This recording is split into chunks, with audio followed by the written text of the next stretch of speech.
Good evening, everyone. Can you hear me? Yep, I can hear myself now. Hi, I'm Colleen Feige. I'm the president of the League of Women Voters, Edina. And tonight, this is the second candidate forum tonight, and this is for House District 49B. The candidates tonight are Steve Elkins and Matt Sidich, and our moderator is Jerry Nelson, who is a member of the League of Women Voters, Anoka, Blaine, Coon Rapids. So I'm going to start right now, so we have full time for the questions. We had a lot of questions at the first hour. We expect we'll have a lot now. Thank you very much, Jerry. Thank you for attending this forum tonight. Before we get started, I'd like you all to take out your cell phones and electronic devices and make sure that they're on silent. We actually got through the first one here tonight without any cell phones going off, and that was really a good deal. The purpose of this evening's forum is to provide an opportunity to hear the candidates for Minnesota House of Representatives District 49B discuss issues that all of you are interested in hearing about. We'll try to cover as many issues as we can during this hour, but if your questions are not dealt with, please contact the legislators, the legislative candidates directly. My mic is on. Oh, well, close. Okay, can you hear me better now? Okay. All the candidates who filed for office were invited tonight, and they are both here. They will be on the November 6th ballot. Let me explain the rules and the format of tonight's forum. Speaking order was assigned before the forum by the League of Women Voters Edina and will rotate with each question. Each candidate will have 1 minute for their opening statement and 2 minutes to answer a question that they received beforehand. Candidates will then have 1 minute to answer each question that comes from the audience and 2 minutes to make a closing statement. League volunteers will time the candidate responses and indicate to them when they have 30 seconds and 15 seconds remaining and when they must stop. Audience questions must be in writing and handed to a volunteer who is wearing a League of Women Voters button or a Jewish Community Action button. I, as a moderator, will ask all the questions, and the League of Edina determines which questions will be asked and attempts in good faith to cover the topics of interest indicated by the submitted audience questions. All written questions become the property of the League of Women Voters Edina following the forum tonight. The forum is being video recorded, so please hold your applause until the end of the forum. Let me introduce you to the two candidates for State Representative, House District 49B. We have Steve Elkins and Matt Sidich. This is filling the seat that is held by retiring Representative Paul Rosenthal. Okay, so let's start with your opening statements of 1 minute, and Steve Elkins, you'll begin. Thank you. My name's Steve Elkins. I'm a 33-year resident of Bloomington. My wife and I have lived there, raised our two adult daughters, Michelle and Danielle, who are proud graduates of the Bloomington Public Schools. By day, I'm an information technology architect for Optum Health in Eden Prairie, which has given me great insights into the inner workings of the healthcare system. By night, I have a public service career that stretches back over 20 years as a traffic commissioner, planning commissioner, and for 9 years, a city council member in Bloomington. And for the last 8 years, I've been your representative on the Metropolitan Council. I'm running for this seat because I think that these life experiences have prepared me to be an effective legislator, working on issues such as health care, housing, transportation, and education as well. That's why I'm running. Thank you. Matt Sikich. Greetings. I'm Matt Sikich, and I'm a lifelong resident of Minnesota and the Twin Cities here. I grew up in Bloomington, went through the Bloomington schools, went to Normandale Junior College, and then went to St. John's University. So I apologize to any Tommies that might be in the audience. After that, I then led the soccer team, varsity soccer team at St. John's to championship seasons there, and I ran soccer camps for kids in this community for ages 8 to 18. So, and then since then, I was sales manager at Gabbert's in the mid-'80s, and then after that, for the last 30 years, I've been a communication expert and a specialist in family law, in mediation, and as a parenting consultant. Some of those skills, I think, are absolutely necessary and timely for the election coming up. Thank you. Thank you. Now, this first question was sent out to the candidates in advance. Each candidate will have 2 minutes to respond. We'll start with Matt Sikich. What are your top priorities for the 2019 legislative session? My top priorities, the first one is actually to change the climate in, at least in our state, if not hopefully leading up to the national, to one of cooperation, one of kindness, and one of, civility. And I'm very pleased that Steve and I have chatted, and there will be no negative campaigning coming out of my campaign toward Steve. We're both lifelong residents here. We're part of the community. There's no reason. We definitely disagree on issues, and my campaign will be about the issues, not about somebody else. So I think that's really important. When you select somebody because of my background in mediation, I'm able to cross the boundaries of people that have difficulty agreeing with themselves. And I can tell you, family law is an area which is very difficult to get people to cooperate. And I've been a very successful family law mediator for the last 30 years. The second priority is I'm strongly pro-life. I really believe that it's unconscionable that anyone would ever want to murder an unborn child. And so that really prompted me to run, because we have not focused that on for years, and I think it's been very detrimental, and it's taken the morality of our country down. And it's a civil rights issue, and I plan to strongly, strongly lead the way in that. I also support the Second Amendment.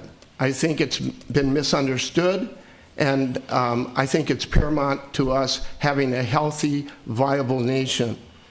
And then I'm strongly against illegal immigration. I'm a grandson of 4 legal immigrants, and I'm happy and proud to be that and want to keep that way for our country. Thank you.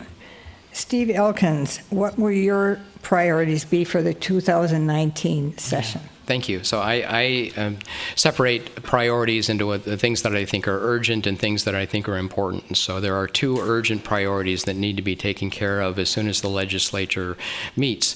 First is to adopt the House rules and adopt them in a way that prevents that we, self-impose on ourselves a rule that we observe the state constitution's single subject rule, so that we avoid the kind of legislative train wreck we had last session, where everything got piled into 2 huge bills, which the governor quite rightfully vetoed. Second urgent priority is to address the so-called tax conformity issue, which is otherwise going to make filing our state income taxes next year hellish and result in a lot of unintended tax increases as a result. The important things that I want to address, first of all, I think we need to, and this is a budget year, and this will be important, we want to make sure that we stabilize state state funding for for education, so that the state is picking up the share of the tab that it should, instead of pushing it on to local property taxpayers. In the housing area, I think we need to. I'm going to request that the legislative auditor's office take up the topic of what is causing the cost of housing to go up. I think we're now at a point where people are recognizing that that housing is as a crisis, and we need to undertake regulatory reform to address that. The other things I'm going to work on are healthcare price transparency to help bring the cost down, and then I'm going to work very hard during my term to achieve a sustainable means of financing our surface transportation system in the face of a future environment where the cars are going to be electric and aren't going to be generating any gas tax revenue anymore. Thank you. Let's move on now to the audience questions. You'll have 1 minute for each of these, and you don't have to take the whole minute if you don't have more to say. The first one is, what will you do to keep voters informed during the session about what is happening at the legislature?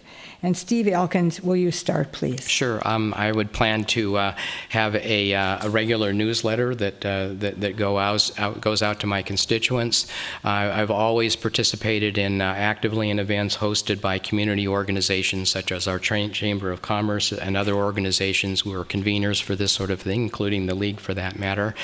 Probably not in the session, but out of session, I'm planned to be an inveterate door knocker, whether it's an election year or not. Thank you. Matt Sikich, what do you plan to do to keep voters informed during the session? I think this is absolutely vital, because in the last 8 years, I've never heard anything as a resident in the last 8 years from Paul Rosenthal. And that is not against Steve Elkins, but I like Steve's approach to letting you know more often, who your legislator is and that they're available. So I really like informing people and being available. So on a weekly basis, I would not only do newsletters, but I would be online, live streaming, and using the internet to focus on both communication to and from you as a constituent.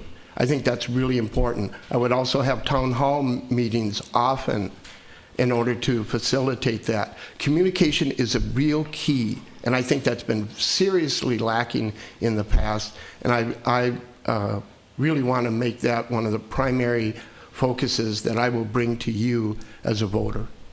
Thank you. Oh, here's a new question. What's the one life experience that best prepared you to seek public office? Isn't that an interesting question? Matt Sikich. Well, I think the life experience for me for this time has to do with family law mediation. I was blessed with having skills in that area to communicate to people having difficulty and bring them together.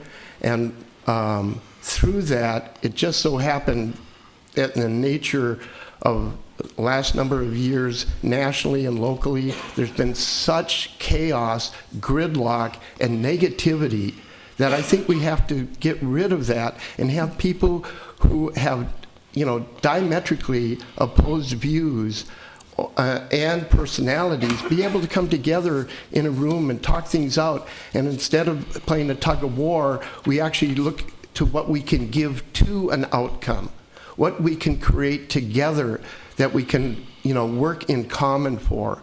And so I think that skill that I have is paramount now in this election. Thank you. Steve Elkins, what one life experience best prepared you to seek the public office? I think it's hard to say one, because it's my whole public service career for the last 20 years has gradually drawn me to this place, starting back when my wife Judy and I were started out as volunteers in the Bloomington public schools. But through that time, I just gradually my interest has grown, and I think the experiences as a planning commissioner, as a city council member, and now as a Met council member have grandly led me to the point where I'm at right now and prepared me very well. Thank you. Please tell us what equity means to you and how you would advance it, if at all. Steve Elkins, what does equity mean to you? Equity means to me is that everyone has an equal chance to succeed, not necessarily that they started on the same place, because we all start with different advantages and disadvantages just because of where we were born, where we were raised. Equity means to me is that everybody, given their station in life, has an equal opportunity to succeed and thrive. And Matt Sikich, what does equity mean to you? I share similar views that Steve so eloquently presented to you here.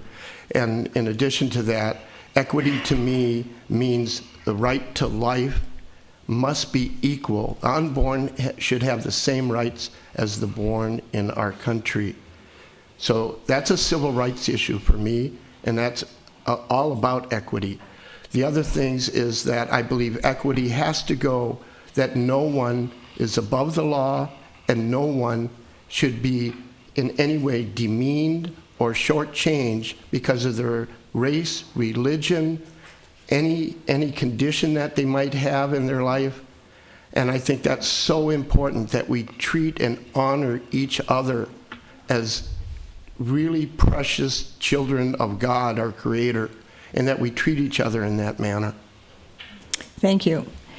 What can be done to get sensible, moderate changes to our gun laws when last year no gun measures were even brought up for debate, despite all the shootings in the news? Matt Sikich, would you start, please? Yes, I think it's really important to look seriously at what we can do to promote and encourage ourselves to be better educated and better useful owners of guns in the rightful sense, meaning those who have the ability to own a gun legally can have that, and those that are not should be kept from that. Those that are on rolls of either criminal or mental health issues and the like.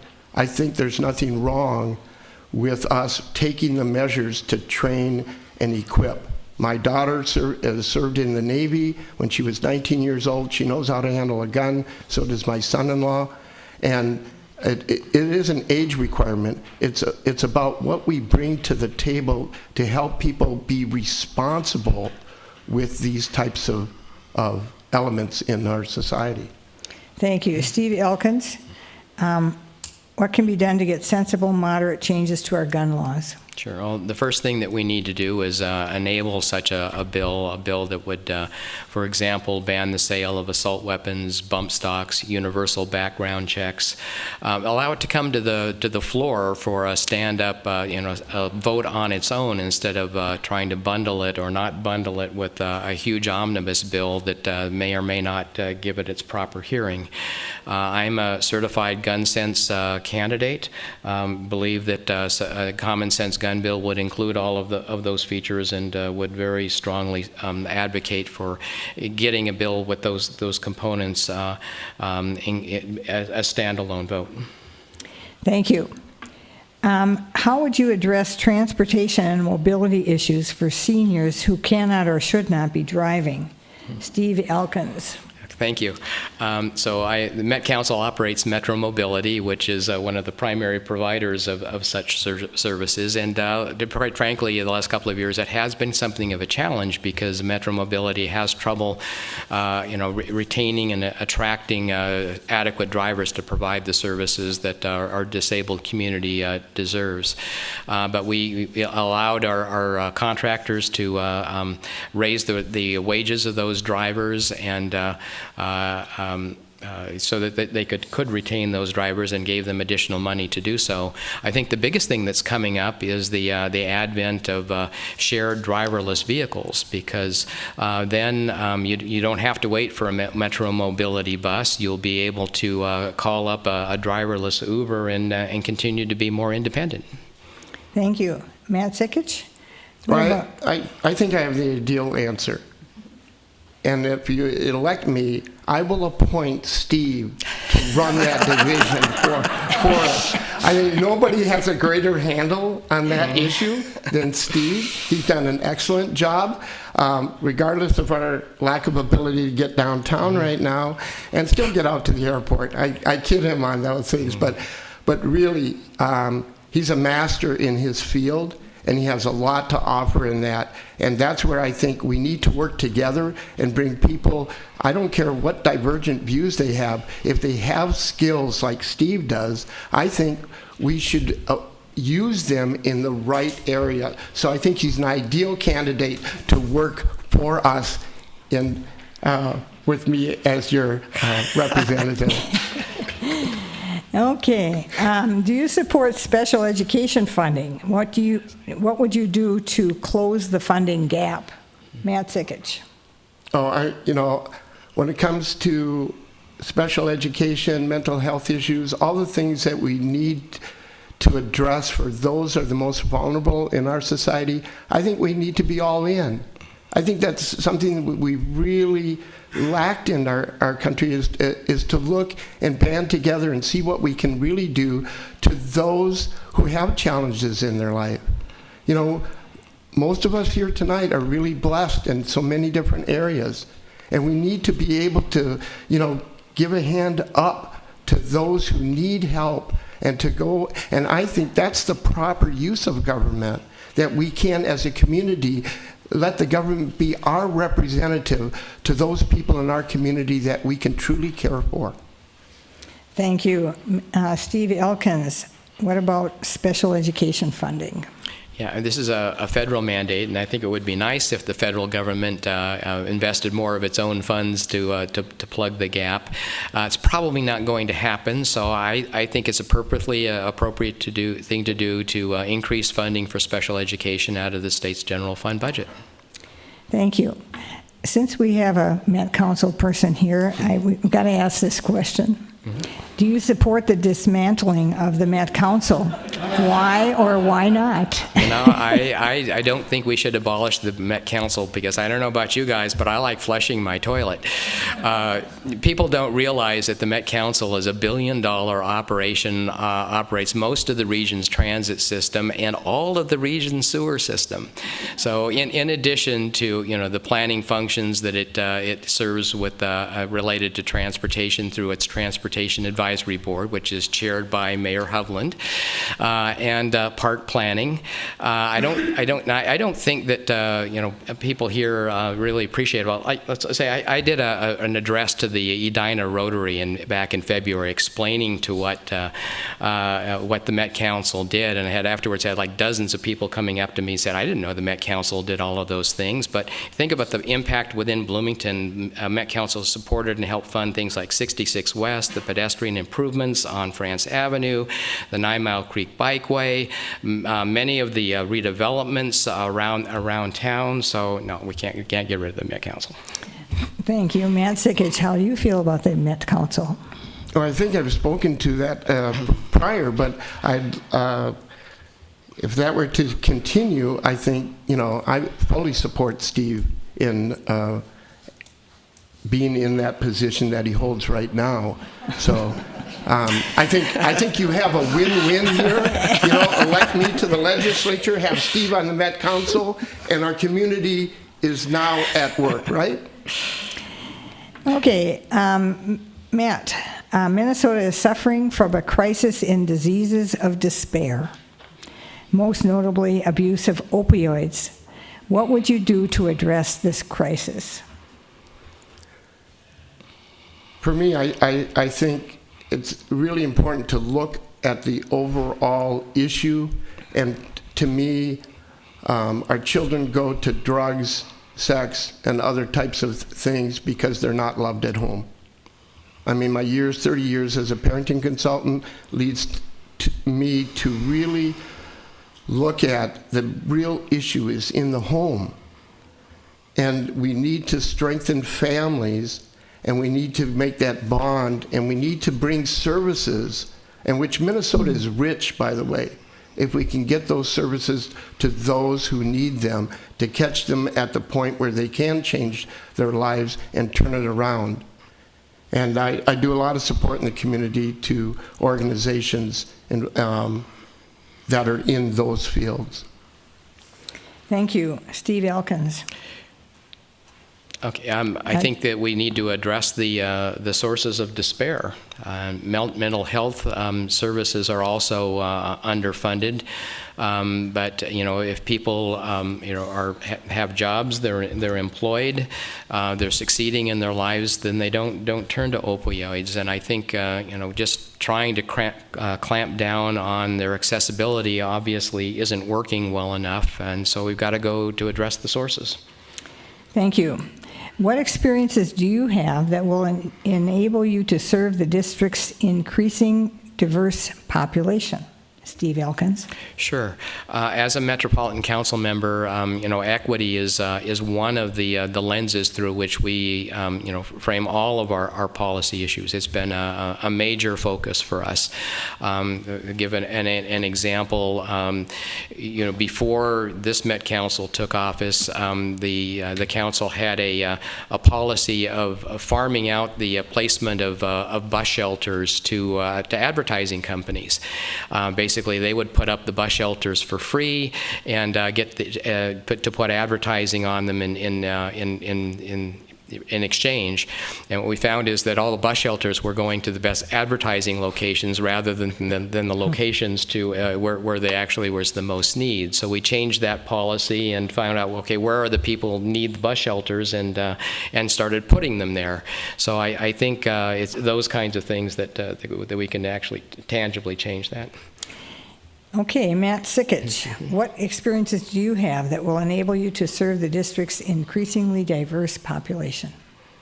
I think my years as a parenting consultant and a mediator in family law has brought me to many diverse populations, whether it's age, whether it's sex, whether it's nationality, whether it's religion. And many of the things, I'll give one example as a mediator. Okay, in family law, you have to help couples set guidelines for the exchange of their kids. And so often, what was happening is that we would have Jewish clients that were Orthodox, and the family courts had no respect or understanding for the certain laws in the respect for that religion, and you could not have a 7 o'clock exchange on a Friday night for Orthodox who could not travel. And these are simple things of just listening and understanding to somebody who's different than you, and then applying things that can work in a positive and creative way. Thank you. What will you do to support renewable energy in our state to stem climate change and grow our economy? Matt Sikich. Well, I think everything should be focused on research and development. I had a young man the other day that was just going into college and really came up with some great ideas. And I think we need to get back to the days where, I grew up when John Kennedy was encouraging us to go to the moon. And I think we have such talent in our schools and at the youth that would come up with creative problem solving. One of which, that I noticed that somebody came up with this ability to get these, by dredging, in effect, out in the oceans and bringing all of these 1 mile square terrible sludge areas back into repurposing those types of things. And I think we can do that. And I'm all for doing whatever we can for that. Thank you. Steve Elkins, what will you do to support renewable energy in our state to stem climate change and grow our economy? Mm-hmm. I think we need to continue and redouble our efforts to conserve energy first and foremost. The cleanest unit of energy is the one that's not used at all. And I would also continue to support renewable energy sources such as wind and solar as well. Okay, here's a question that's one that we need to think about. Medical aid in dying, which allows terminally ill, mentally capable adults to request and receive medication they can self-administer to bring about a peaceful death should their suffering become unbearable. 6 states and the District of Columbia currently authorize such legislation, and it has been introduced in the Minnesota State Legislature. Will you support such legislation? Why or why not? Steve Elkins, take this first, please. Yep, I support the right of terminally ill people to choose the manner of their death. And Matt Sikich? If someone is of sound mind and truly believes that they lived a great life or the best that they could and they need to move on, I would be in support of somebody being able to determine that. Just recently, John McCain did that. And there weren't a lot of people objecting to that because they saw that he had made a decision for himself, was in consultation with his family. It's a very delicate situation. I think it needs to be prayed about by the family. And I think the people close to that individual need to be able to have the right to make their own decision in that respect. I don't believe somebody has the right to take somebody else's life, though. Thank you. If you disagree with your caucus on important issues, what will you do in order to get legislation passed that will help your district? Matt Sikich. Well, I think that's where having the skill to be able to meet with somebody, talk with them, get to know them, and then look at the points, like I said before, what are the things that we have in common that we can agree on? And what can we focus on that would move us ahead further than before? I think that's so important, to be able to care about the other individual regardless of their position in life, whether their position on politics or anything else. There's always a way that good people can come together to make a difference for themselves when they're willing to work on the same team. Thank you. Steve Elkins, how would you deal with disagreeing with your caucus? Mm-hmm. Well, my entire public service career up until this point has been in nonpartisan positions where the only way you get anything done is by working collaboratively with people who don't agree with you, or along with those who do. So some of my greatest successes in my 20 years of public service have come from working through organizations like 35W Solutions Alliance, which advocates for improvements in transportation in that corridor. It has people everywhere from Minneapolis all the way out to Elko, Newmarket, and yet we come together and, as a result, the biggest challenge at the last meeting of the 35W Solutions Alliance was, gee, we got everything we asked for, now what do we do?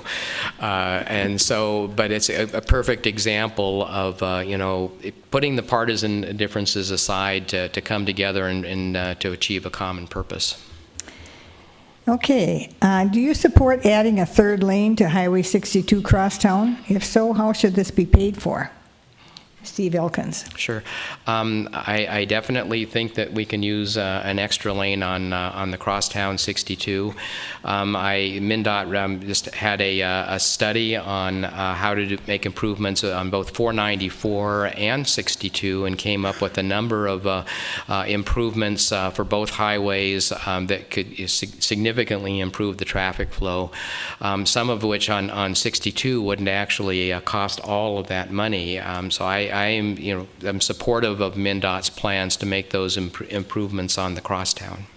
Thank you. Matt Sikich, what about the crosstown? Absolutely. I think we need to get back to really, sound planning and what really moves traffic.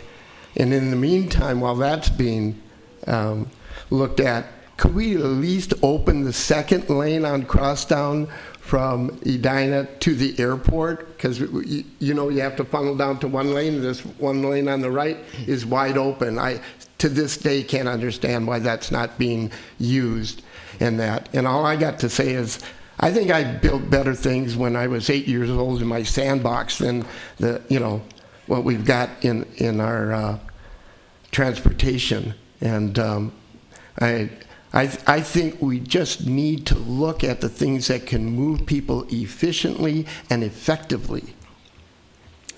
Okay. What would you do to solve the problems of the homeless living on city streets? Matt Sikich. Wow. Fortunately, we have some people in our community that are doing the absolute best. Right within our 49B, we have Alan Law, who runs Love One Another, great charity. He's out every night. For 18 years, this man has been delivering sandwiches and food to the homeless in our community. And I think we need to really get back to, a neighborhood park system where our block system, where we look out left and to the right of us, and who needs help, and how can we pitch in. And if I'm your representative, that part of communication, I will institute a neighborhood block party system where we can keep track, and those who are in need can get their needs met. Thank you. Steve Elkins. We have some great organizations in our community that are providing these kind of services, between Oasis for Youth, the Cornerstone Advocacy Center, volunteers enlisted to assist people. I think those organizations that are already doing that good work in our community should be even more strongly supported to provide those kinds of shelter and other services that the homeless need in our community. Okay, we want to find out how you two differ. So the question is, what do you feel is the biggest issue you agree with your opponent on, and what do you feel is the biggest issue you disagree with your opponent on? And please state why. Steve Elkins. I go first. So I've applied for endorsement with Planned Parenthood, which I'm pretty sure my opponent would be opposed for. I very strongly support common sense gun safety laws, which I'm pretty sure that Matt, I think, is a very strong Second Amendment advocate. And I don't think that President Trump is doing a good job. Okay. Matt Sikich, what's the biggest issue that you agree with your opponent on, and which is the biggest issue you disagree with him on? Was there an issue Steve wanted what we had agreed on? I think he agreed with me that I'm doing a really good job on transportation issues. And I second that, because I truly believe Sikich Elkins ticket, Sikich for legislature, Elkins for Met Council would be amazing for our community. So we both agree on that, so I think we ought to vote that way. The other things I know we agree on a healthy campaign, meaning it's going to be civil with us, and I've enjoyed that with Steve, and it remains my commitment. I can tell you if there's any PAC, because we don't have control over the PAC, if any PAC comes out and has anything negative to say about my opponent, I will disavow any allegiance to that PAC in that campaign. But I think the greatest difference is the right to life.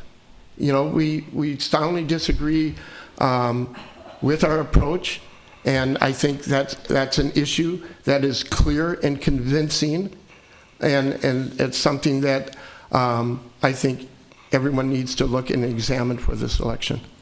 Thank you. Minnesota failed to pass a tax conformity bill in 2018. What kind of tax bill would you support? Matt Sikich. Well, I get back to simplicity. There's a great book called The Richest Man in Babylon, and it gave a formula for running your life on a great budget. And a 10% tax actually would actually satisfy everything our community needs. If you go back in history, I encourage you to look at Chief Seattle. His Native American name was Chief South. They did a community taxation, basically, of a community based on the tithing principle. And I'm so glad so many members here understand tithing and that it does work. It's God's law, and it would work for all of us. And it would simplify things so much, and it'd be easy and just for all of us. Thank you. Steve Elkins. Yeah, this is not going to be a simple one, and I already said that I think this is going to be the first urgent thing that legislative-wise that the legislature needs to take up in January. And the federal bill that we now got to react to, is kinds of sticks it to, states like Minnesota, which are, high tax, high service states, because it placed limitations on the deductibility of state taxes. And so it's especially going to hurt people who live in homes and have the double whammy of potentially losing a big chunk of both their home interest deduction and their property tax deductions. So this is not going to be easy to solve, but we have to find a way that cushions those two blows in particular as part of the solution. Thank you. Do you support a sustainable long-term funding source for the Health Care Access Fund, either through extending the provider tax or replacing it with a new funding source? Why or why not? Mm-hmm. Steve Elkins. Yep, I support extending the provider tax. I think it effectively is a cross-subsidy from people who have insurance to those who don't, and from providers who provide little indigent care to those providers who provide the most indigent care. So I think it's a relatively fair way to finance the extension of health care insurance to additional people who otherwise wouldn't be able to afford it. Until we can find a better way, I support continuation of the provider tax. Thank you. Matt Sikich, would you like me to read that again? Yes, please. Do you support a sustainable long-term funding source for the Health Care Access Fund, either through extending the provider tax or replacing it with a new funding source? Why or why not? Well, I do believe in sustainable funding for that. I am not read up enough on that issue, so if elected, I would call upon constituents and other people in that expertise to advise me on which way is the best solution for that. And I think that's something that I bring, is that I don't have all the answers, but I know where to get them. And it's like when I was at Gabbert's, I didn't have all the answers when they hired me as sales manager because I had no furniture background. But to the left and to the right of me, I had the top furniture people in the country. And so I relied on them to give me that information. And I would do the same, not only on this issue, but other issues that I might not have, in my mind, an idea of what to do. So you can call on me to be a real good listener to you if you have great ideas. Okay. The state of Minnesota has a large reserve. Should part of the reserve be used to run the government and provide tax relief to citizens? Why or why not? Steve Elkins. Sure. I think that it's good that we have a healthy reserve. The economy is not going to stay strong forever. The last time we had a recession and went into it with relatively little reserves, the cuts, the shifts, the gimmicks that were used during the Plenty administration to balance the budget were a disgrace. I don't want to go through that again. So no, I think that we need to maintain the healthy budget reserves that have given the state a AAA bond rating, and to provide us with the cushion that we need for the next downturn. Matt Sikich, what should be done with the reserve? I think the money should go back to those who paid it. And I think we need to have creative ways to really run a budget like we do in our own budgets. And I think to have a reserve fund that's designated, I think that's a great idea. But to all of a sudden come up with extra money and then say, oh, let's keep it over here because we might have a way to spend it. I have known no government that's ever not been able to find a way to spend money that's laid aside. So I think the money has to come back to the people, and the people know how to spend it. All of you and your family are better able to spend your own money than any government that I've ever seen. Thank you. you've both answered that one, right? Okay, what legislation are you planning to sponsor to achieve your legislative priorities? Matt Sikich. Well, going back to my priorities would be pro-life legislation. I think we need to return the ability to have a life to those who have been neglected, to have that civil right.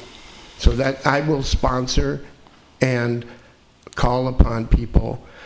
In that, it's very delicate, because I also strongly believe that those who are pressured in that situation to abort a child need assistance.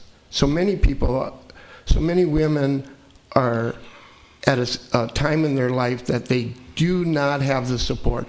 And I'm appalled at those who are pro-life people that won't lift a hand to help those in troubled times and at a difficult time in their life, whether it's adoption, whether it's helping with funds or anything. So I think we need to follow up not only with that right, but also with help in that area to those who need it. Steve Elkins, what legislation are you planning to sponsor? I want to be a partner with Republican Senator Scott Jensen in Carver County on his initiatives to improve healthcare pricing transparency. I've been consuming quite a bit of them the last year or two, and the things that I'm learning as a patient are appalling to me. And having worked in the business now for the last 7 years or so, I think I've got some ideas that I can help him advance that legislation forward. Other thing I really want to start working on, and this is probably a multi-year effort, but given my background in transportation economics, is that we're facing a future, not too distant future, transportation funding crisis, because you don't collect many gas taxes when all the cars are electric, and we need to start working on that problem now, because it's probably within the next 10-15 years that it has to be addressed. Okay, thank you very much. The most cost-effective strategy for getting cars off the road is construction of light rail, which is good for the environment, helps seniors as it's more reliable, and increased mobility for seniors. Will you support it? Why or why not? Steve Elkins. Yes, I've been a very strong proponent for the light rail lines that are on the drawing boards right now. I'm very hopeful that we've, knock on wood, passed the last major roadblock on getting the Southwest Light Rail project funded. We're seeing tremendous investment in real estate redevelopment all across our lines. Next one behind that would be the Blue Line extension up to the Botno. The ones that we've done that are our most cost-effective transit service, recover 40% of our operating costs out of the fare box, which is actually higher than even the gas pump recovery ratio for roads and bridges, which is actually only a bit less than 30% of our funding for roads and bridges actually comes from the gas tax. So, yes. Thank you. Matt Sikich, light rail. When that issue comes up, I'm always, look back on my visits to New York City, and even though I wouldn't want to live there, I enjoy visiting, because you can get anywhere in that city, and that's because of the planning that's gone in. And I think we're well behind the curve in planning in our community. I think we need to get some great studying to be done to how to really transport, whether it's light rail or other means of transportation that can be more effective. I'm for those things that are in our community that are more efficient and effective. But I think we need great people to study that and say how that can come about. Thank you. I've been given the high sign that we're out of time for questions, but we've gotten over 20 of them in, so I think we've done very well. So now I invite you to give your 2-minute closing statements, and we'll start with Matt Sikich. Thank you to the League of Women Voters for bringing this opportunity to us to speak to you. One of the things that I didn't share earlier, that I only plan to run for one term. because I think we have a lot of people that can serve, and not by having people run constantly and be in there. They're subject to lobbyists, they're subject to PACs, there are all kinds of influence of money in there. So I'm going to go in, do the best I can in one term, and then we'll be able to find other people that can copy that. So I'm not a politician. I'm a servant of the community. And I think you'll find somebody very fresh for you, and I think you'll be happy with the service that I'm going to give you. And so I strongly support, or ask you to support the Sickich-Elkins ticket that we created here tonight. See, out of amazing things, cooperation can come. So remember, vote for Sickich, and then I'll go for Elkins or in our Met Council. Thank you. Steve Elkins, your 2-minute closing statement. Thank you. And I would also like to thank the League for providing us with this opportunity. My wife and I, wife Judy and I, are both actually active members of the League, and strongly support its services to the community. So. I feel like my whole public service career has kind of led me to be to this point. I think that I'm exceptionally well prepared to actually not just be a member of the legislature, but to be someone who can actually make a difference because of the things that I've learned over the course of both my day job and my night job. I'm happy to have this opportunity. I know Paul Rosenthal was doing a great job, but his kids just reached college age, and he had no choice basically but to take a job that would enable him to pay their college tuition. And most of us that are my age or older understand that. So, but I was happy to jump in and run in his place. And so I also need to thank all the people who came over to my campaign to help out and get it up and running.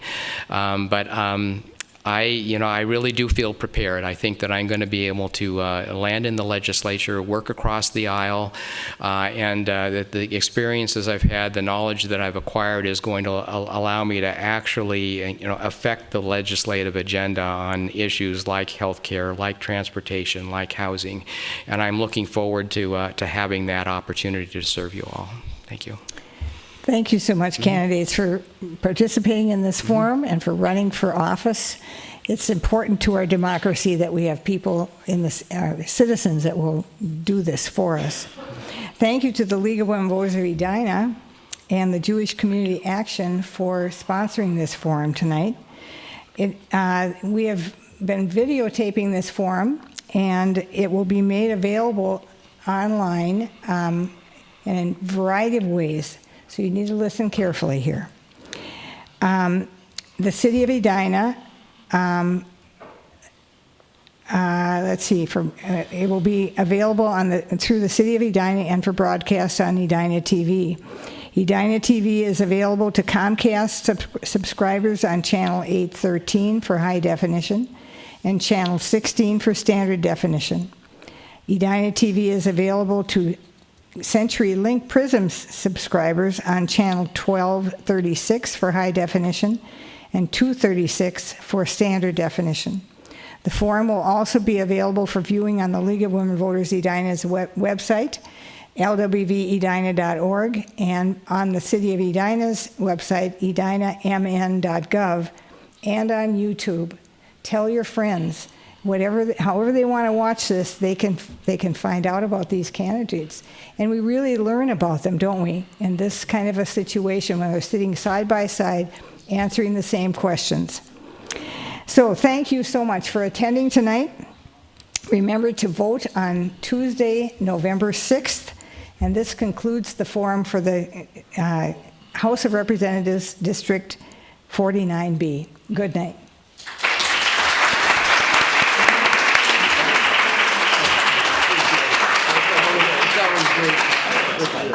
You guys did a great job.